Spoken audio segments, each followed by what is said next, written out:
Hello everybody.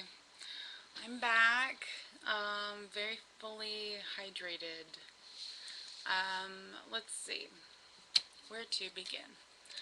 On Tuesday, I know that I put a video on here, but I was kind of flustered, so I don't know exactly what I said.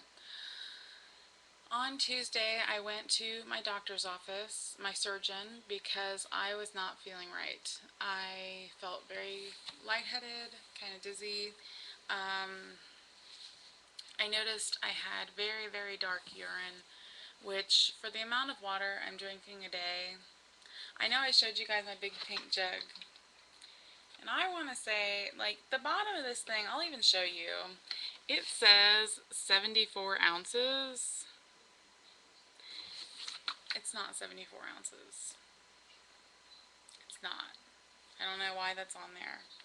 I never have gone by that, because I know it's less than a gallon, so it's not 74 ounces. I just usually try and drink 1.5 of those a day. Apparently that's not enough. I used to be drinking 5 bottles of water a day, and I was doing fine with that, so I guess I'm going to have to switch back to the bottled water method. I hate it because I hate using that many bottles of water, but maybe I'll find a 16-ounce thing that will work. I don't know how many of you I told about the stomach pain that I was having, but I noticed when I would push in and lift up, I would not have as much pain when I went to get up and sit down and stuff. So I went in there and she says, I don't like that. I don't like what you're saying. This is actually my surgeon's associate. So one of the other surgeons in there. She said, I don't like that. I want you to get into the hospital right away. I was like, oh my God, what's wrong? So I went in and they were treating me for severe dehydration. I was like, what? I'm drinking so much water. I'm drinking more water than I have in my entire life, and yet I'm dehydrated. So, I get there around 4 o'clock, and they didn't get an IV started until 7. They tried 3 times before they finally got it right here. I don't know if you can see all this mess and stuff right here. That's all tape marks. They got an IV in after the 3rd try. You know, when you don't have a lot of fluids in your veins, they're really difficult. And when you have really difficult veins to begin with, they're even more difficult. So, I got my IV started. Well, then, I didn't get the IV started. I got the IV put in. They didn't start a drip until much, much later. We'll get there. The Fleabots started coming in trying to get blood. And they couldn't get blood because I wasn't allowed to have anything by mouth, no drink, no food. I was allowed to swab my mouth out or swish and spit. That was all I was allowed to do. And yet I was dehydrated. So wouldn't you think that right after you start an IV, you're going to want to start fluids? You would think, unless you're the lovely nurse that I had for the evening who really could give a rat's patootie what I had to say about anything. She decided finally around 11:30 at night to come and hook me up to the IV, only after I begged her to come do it because my mouth felt like the Sahara Desert because I hadn't had any fluids for 12 hours. 12 hours I went without fluids and pain meds, mind you. I went for about 9 hours without pain meds because, you know, I woke up and they told me not to take it because obviously I had to drive myself to the doctor. I'm not going to drive to the doctor on narcotics. And then she told me not to take any when I got home because she wasn't sure what they were going to give me at the hospital and she wanted me to be safe, which made sense. But you would think once I got there, they might be a little nice and give me something to kill off some of the pain. So I had this horrible nurse and her horrible split shift nurse that she shared it with. I was laying in bed, and when I waited 45 minutes for them to bring pain meds, and no one would bring them in after I paid for them. So my nursing assistant came in, really nice girl. Don't judge her, she was great. I said, are they going to bring me my pain medicine anytime soon? And she said, well, I didn't know you ordered any. I said, yeah, I ordered it almost an hour ago. So she went out and the split shift nurse came in. I had never seen this woman before, and she goes, hello.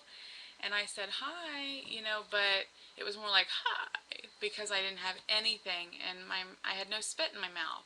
And she goes, I said hello. And I was like, and I said hi, but I don't have any fluids running through me, so something needs to get done here. She made me feel guilty because I couldn't talk, because I was so dry from not having anything in my system. I just was really unhappy. I cried all the next morning. Then around 5 o'clock in the morning, she came in, the split shift nurse came in to give me more pain meds. And for some reason, I had this like incident or reaction where my shoulders felt like they were shaking really bad, and my chest, it felt like there was an elephant sitting on my chest, and I was having trouble breathing. And she looks at me and goes, are you going to be okay? Are you on anxiety medicine? And I said, no. And she goes, do you think you should be?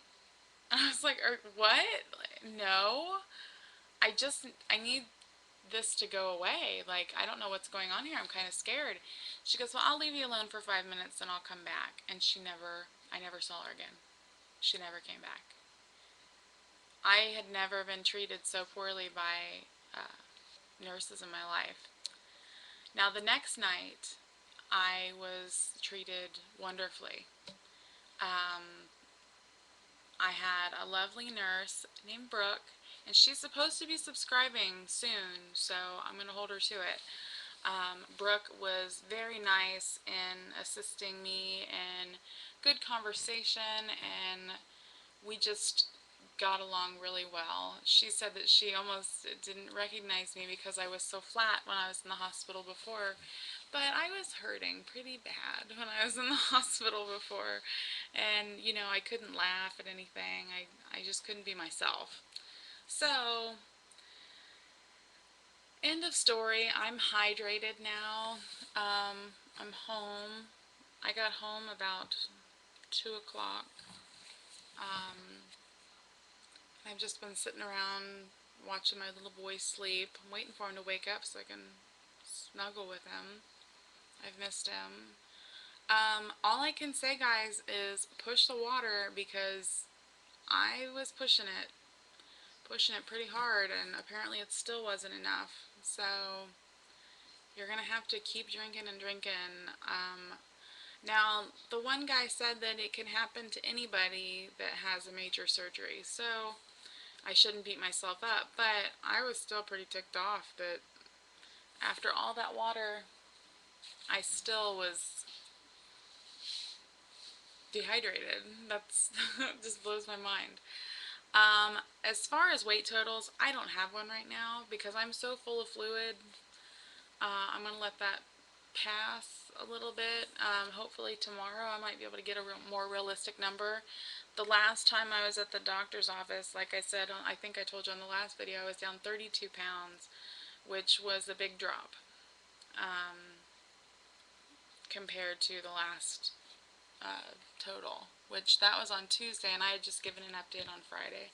So I know that was a big drop. So I'm thinking about just throwing my scale out the window because it's never been quite accurate since I've started using it. You guys take care. All is well here. I'm just going to rest for a day or so. Hopefully Saturday I can get back to work maybe. You never know. I would like to get back over there.